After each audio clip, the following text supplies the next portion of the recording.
नंगौ दिनै दुलाराय बर' फरायसा आफादनि गायसननाय सान आरो बे दुलाराय बर' फरायसा आफादा दिनै 55 बोसोर जाफैबाय। बे 55 बोसोर जानाय दुलाराय बर' फरायसा आफादा जोनोम जानायनिफ्रायनो दिनैसिमहालागै हारिनि थामोनथा रैखाथिनि थाखाय खामानि मावगासिनो दङ आरो इयुनावबो निश्चय खामानि मावलांबाय थागोन।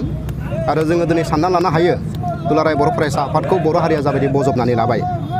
बुहुमाव जेब्लासिम बर' हारिया थांनानै थागोन बै समालासै दुलाराय बर' फरायसा आफादा थांनानै थागोन।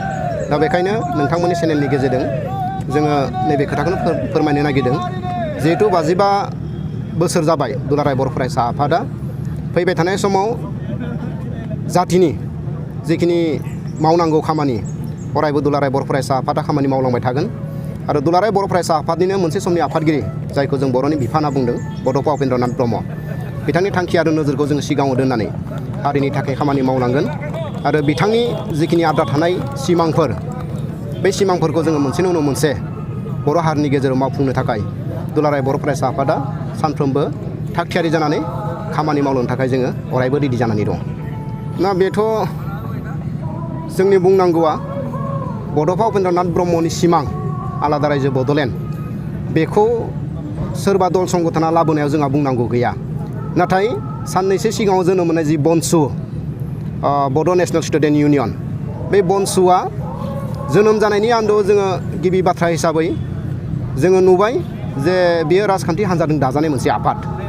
आरो दिनैनिफ्राय 15-20 बोसोर सिगाङाव जेब्ला हाग्रामा महिलारि दैदेननाय BPF सरकारा दङमोन, दिनैनिफ्राय थामथि खेबनि थाखाय जि सोमावसारनाय जादोंमोन दुलाराय बर' फरायसा आफाद आरो बर'नि गुबुन गुबुन दल संगठननि दैदेननायाव, थांनाय 10 बोसोराव जेब्ला सोमावसारनाय जादोंमोन, बै सोमावसारनायाव BPF राजखान्थि हान्जाया बड'लेण्ड सोमावसारनाय हान्जाफोरखौ मदद खालामाखैमोन।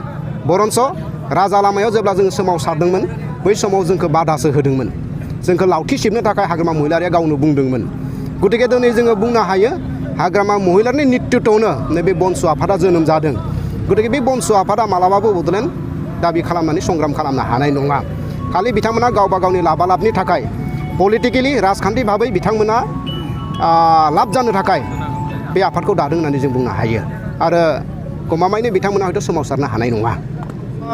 जोङो दुलाराय बर' फरायसा आफादनिफ्राय जोङो बे खोथाखौनो बुंनो नागिरो जे बनसु होननाय जिथु फरायसा आफाद, बियो हारिनि थाखाय खामानि मावनो हागोन होनना जोंहा बिसास गैया। जिहेथु सिगां बिस्सु होननाय मोनसे फरायसा आफाद दादोंमोन, बे बिस्सुनि फरायसा आफादनि गाहाय नेहाथारानो दानि जि गोदान आफाद बनसुनि आफादगिरि जाफैदों।